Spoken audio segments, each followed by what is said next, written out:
நான் ஒரு கதை சொல்ல போறேன் உங்களுக்கு.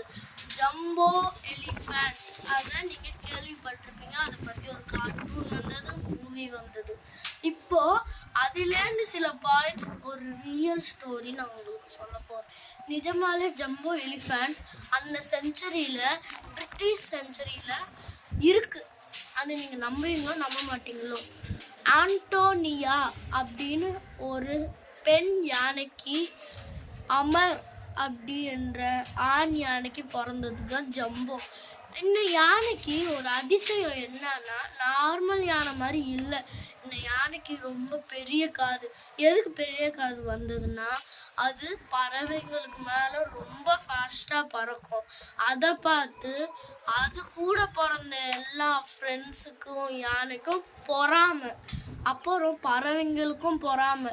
சில சிங்கம், புலி எல்லாமே கிண்டல் பண்ணிச்சு, உன் காது பெருசாக இருக்குன்னு.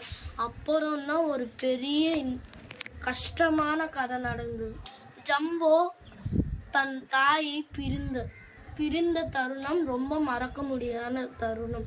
அவங்க அம்மா செத்து போகல. அவங்க அம்மா ரொம்ப சர்க்கேஸ்லாம் நல்லா பண்ணுவாங்கன்னு சொல்லிட்டு சர்க்கேஸ்காரங்க அவங்க அம்மாவை எடுத்துன்னு போயிட்டாங்க. அதை பார்த்த ஜம்போ ரொம்ப சேடாயிடுச்சு. அவங்க அம்மா ஜம்போவை ஒழிச்சு வச்சிருச்சு. ஆனால் ஜம்போ பறக்குது. அதனால ஜங்குலுக்கு அவங்களும் தூக்கிட்டு போயிடுவாங்க. சர்க்கேஸுக்கு ஜம்போவை பறக்க கூட்டிகிட்டு போவாங்க சர்க்கேஸுக்குன்னு.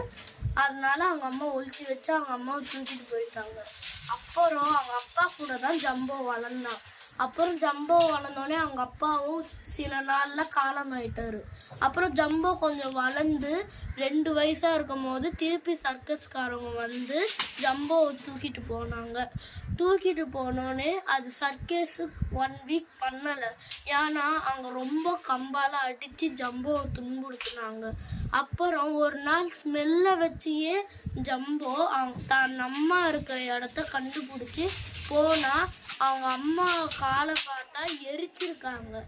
அப்புறம் என்ன நடந்ததுன்னு அடுத்த எபிசோட்ல சொல்கிறேன். இந்த ஸ்டோரி உங்களுக்கு பார்ட் 2 வேணும்னா சிஇ vlogsக்கு சப்ஸ்கிரைப் பண்ணுங்கள், லைக் பண்ணுங்கள், ஷேர் பண்ணுங்கள், கமெண்ட் பண்ணுங்கள். Thank you friends.